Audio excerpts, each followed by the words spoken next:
향한 주님의 크신 사랑 영원히 찬양하리라.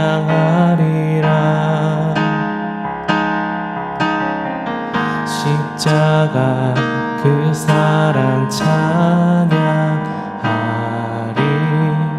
날 구원하신 그 사랑 내 삶을 드려 찬양하리라. 놀라우신 주의 사랑 영원히 찬양하리라. 아름다우신 오 놀라우신 영원할 수 없는 사랑 오 위대하신 하나님의 사랑 영원히 찬양하리.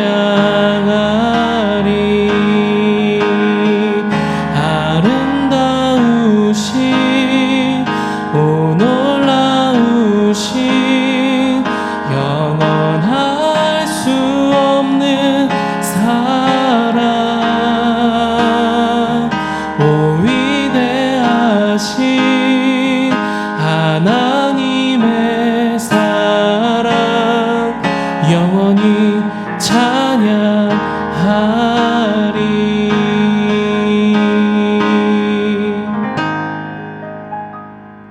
샬롬. 오늘 함께 보실 말씀은 요한일서 4장 1절에서 3절 말씀입니다. 사랑하는 자들아, 영을 다 믿지 말고 오직 영들이 하나님께 속하였나 분별하라.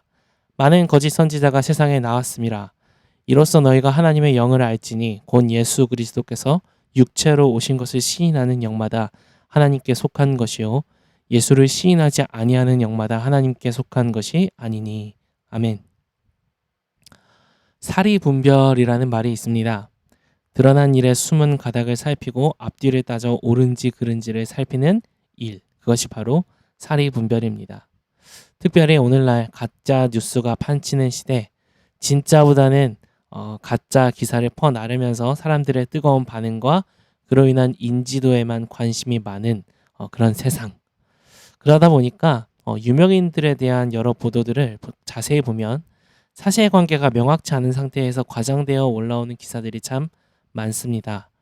이것을 실제로 분별하는 사람들은 많지 않은데 과거에나 현재에나 이로 인한 마녀 사냥이 일어나는 모습들을 보면 참 사람들의 죄된 본성이 동일하게 이런 결과를 낸다라는 것을 생각해 보게 됩니다.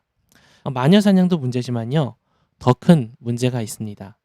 우리의 영혼이 사느냐 죽느냐의 문제에 있어서도 바로 이 사리분별이 필요하기 때문이죠. 요한은 요한일서 4장을 시작하면서 하나님과의 참된 사귐을 위해 우리에게 꼭 필요한 것 중 하나가 바로 이 사리분별, 즉 분별력이라고 말합니다. 4장 1절 한번 보겠습니다. 사랑하는 자들아, 영을 다 믿지 말고 오직 영들이 하나님께 속하였나 분별하라. 많은 거짓 선지자가 세상에 나왔음이라. 네, 여기서 말하는 거짓 선지자는 영지주의자들을 의미합니다. 한번 제가 영지주의에 대해 말씀을 드리긴 했지만 아마 기억이 잘 안 나실 것 같아서 한 번 더 말씀을 드리면, 영지주의라는 이 영지한 이 사상은요, 철학 사상과 또 여러 가지 종교 사상이 뒤섞여져서 만들어진 사상입니다. 근데 이게 후에 기독교 안으로 들어오게 되면서 기독교도 영지주의라는 이단이 탄생하게 됩니다. 근데 이 영지주의자들의 큰 문제는 이단이긴 하지만요, 외적으로는 일반 그리스도인들과 큰 차이가 없어 보이기 때문에 분별이 아주 어렵다는 문제가 있었습니다. 똑같이 하나님도 믿고 예수님도 말하고 성령님도 심지어 언급합니다. 그런데 단어는 같지만 그 의미가 완전히 달랐기 때문에 영지주의는 이단이었습니다. 또 이 영지주의자들은 영적인 것은 고귀하고 육체적인 것은 천박하다고 이원론적인 주장을 했습니다. 그러다 보니까 예수님의 성육신도 받아들이질 않고 우리 육체의 부활도 받아들이질 않습니다. 왜냐하면 육체는 더러운 건데 어떻게 예수님이 더러운 육체로 이 땅 가운데 오실 수가 있냐라고 자신들이 믿는 그 사상을 가지고 성경의 내용을 거부하는 그런 모습들을 보이죠. 또 실제 생활 속에서도 자신들은 영적인 것을 추구하는 아주 영험하고 탁월한 존재이기 때문에 다른 이 감추어진 비밀을 모르는 사람들보다 자기들이 더 뛰어난 존재다, 영적인 존재다라고 생각했습니다. 그래서 이 감추어진 비밀의 지식을 모르면 수준이 낮다고 여기기도 하고 심지어는 구원이 없다고 여기기까지 했습니다. 그들에게 있어서 이 예수 그리스도와의 인격적인 만남, 사귐은 사실 중요치 않은 것이죠. 그저 성경에 들어있는 감추어진 이 비밀을 어떻게 하면 깨달을 수 있을까가 이 영지주의자들의 큰 관심사였습니다. 어떻게 보면 신천지나 다른 이단들이 주장하는 것도 비슷하죠.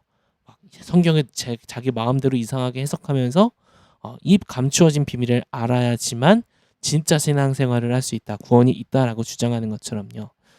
이런 것만 봐도 영지주의의 이 쓴뿌리들이 오늘날까지 많이 남아있는 모습을 보게 됩니다. 특별히 그 중에서도 우리가 오늘 강조해서 제가 좀 주의하라고 말씀드리고 싶은 건 소위 이 영빨을 이야기하는 사람들이 있다면 우리가 주의해야 합니다. 그리고 이런 사람들이 주로 하는 설교와 간증을 보면요, 이런 특징이 있습니다. 하나님이 제게 이렇게 하라고 말씀하셨습니다. 하나님이 제게 이것을 알려주셔서 저에게 직접 말씀해 주셔서 제가 이것을 선포합니다. 네. 하나님의 종인 것처럼 말하지만 마치 자신이 하는 말이 하나님이 하는 말처럼 전하는 사람들이 있습니다. 또 어떤 사람은요, 심지어 자기가 쓴 책을 이제 홍보하면서 하나님이 이 책의 목차를 하나하나 직접 말씀해 주셨고 어떤 예시를 쓸지까지 다 알려주셨다.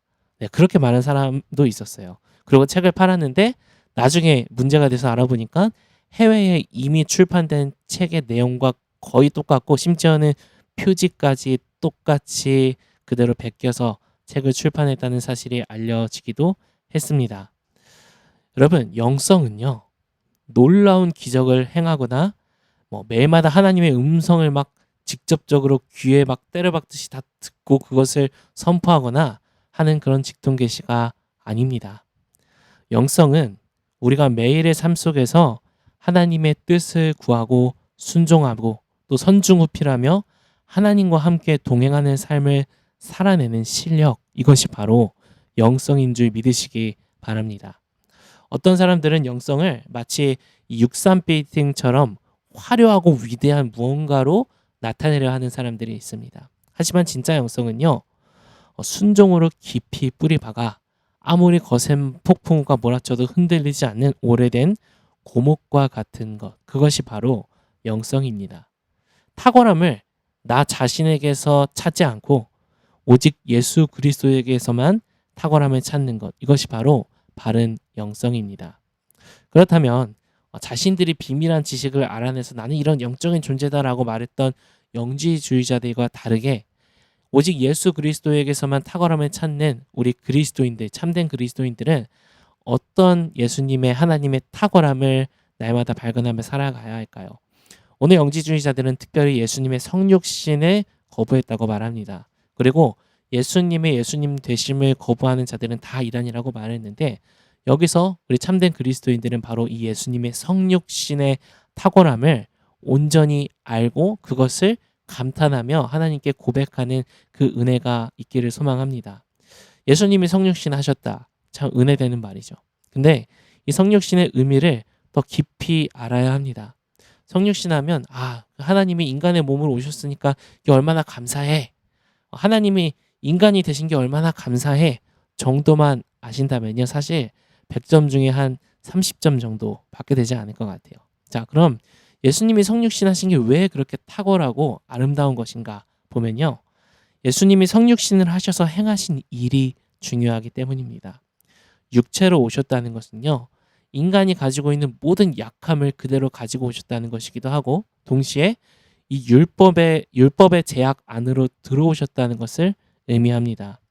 그래서 예수님은 일반 사람들과 똑같이 죄의 유혹을 받으셨습니다. 하지만 우리나 아담과는 다르게 죄를 짓지 않으시고 온전히 하나님의 말씀에 다 순종하셨죠.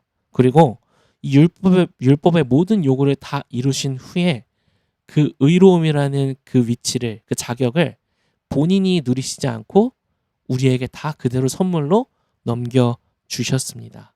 그래서 우리가 의로운 자가 될 수 있었던 것이죠.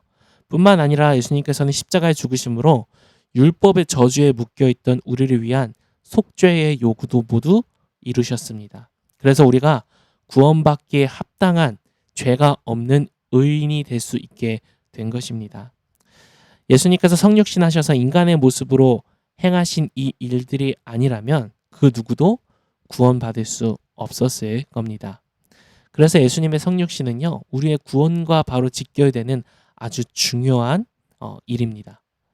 바른 사귐, 하나님과의 온전한 사귐을 누리기 위해서는 이와 같은 올바른 분별력이 필요합니다. 그저 깊이 있게 기도하고 날마다 하나님 찬송하고 하나님 누리며 감정적으로 막 고양되고, 이 부분들이 자연스럽게 사귐 속에 나타나지만 만약 분별력이 없다면요, 우리가 이단의 잘못된 사상에 빠져서 하나님을 제대로 알지 못하고 그렇게 누린다면 영지주의자들처럼 언젠가는 잘못된 위치에 서서 나는 거룩하고 고귀하고 영험한 존재지만 이걸 모르는 저들은 어리석은 존재다라고 비난하고 비판하고 내가 하나님이 되는 그 위치에 설 수 있을 겁니다.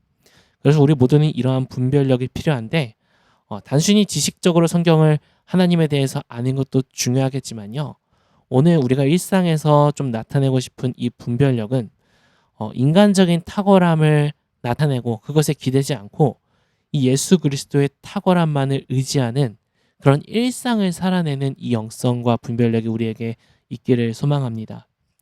그리스도인의 탁월함은요, 삼위일체 되신 하나님의 탁월함을 얼마나 더 깊이 알고 누리느냐에 달려 있습니다. 매일 반복되는 일상 속에서 어떤 사람들은 이 반복되는 일상이 너무나 힘들다 말합니다.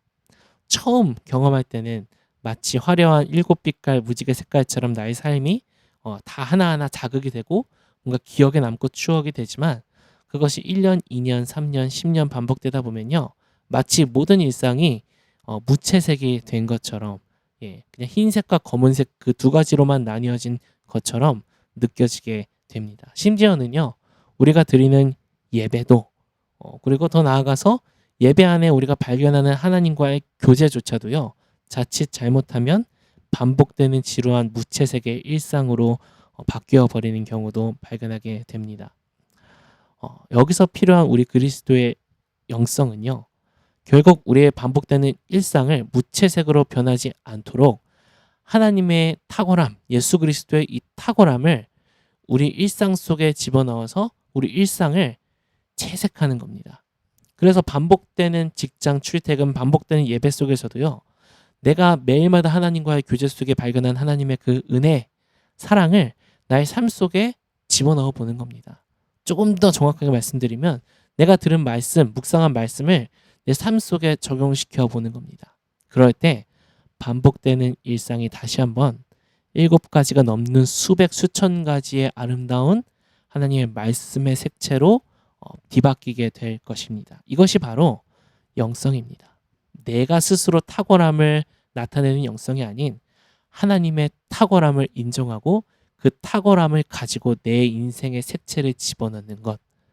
우리 그리스도인들은 이런 영성을 가지고 우리의 삶을 채색하는 것뿐만 아니라 옆에서 넘어지고 삶이 무채색으로 변하다 못해 잿빛으로 변해버린 주위의 이웃이 있다면 그들에게 하나님의 탁월함을 전달할 수 있는, 그래서 그 탁월함을 통해 그들의 삶도 하나님의 그 은혜의 색채로 다시 한번 채색되는 그런 일들이 우리를 통해 계속해서 흘러가길 소망합니다.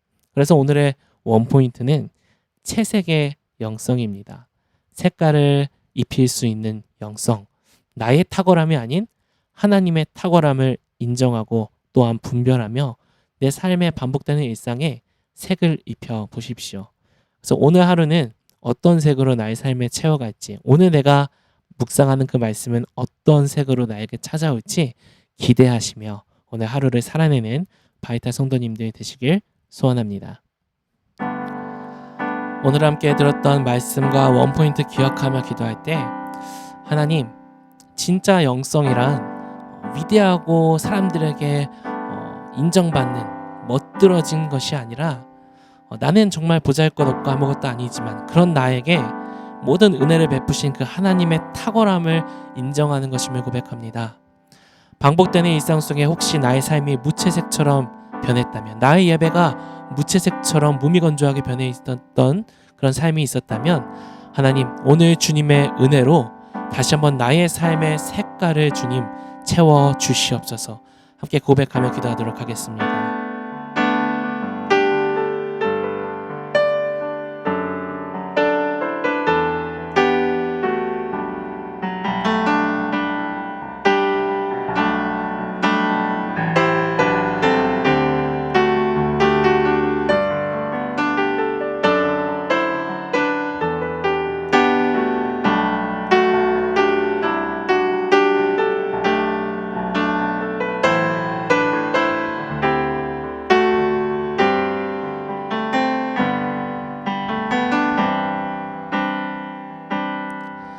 하나님, 오늘도 주님 앞에 우리의 일상을 올려드립니다. 반복되는 일상 속에 우리의 삶이 사그라들고 색깔이 사라져가고 무미건조해지는 것이 아니라 하나님, 반복되는 일상 속에 하나님이 주시는 은혜로 색깔을 입혀나가는, 하나님, 다양한 색깔이 어우러진 그런 하나님의 탁월함이 드러나는 우리의 삶이 되게 하여 주시옵소서. 오늘도 그 다양한 색깔을 가지고 말씀으로 우리에게 찾아오신 그 주님을 기대하며 하루를 살아내길 원합니다. 예수님의 이름으로 기도합니다. 아멘.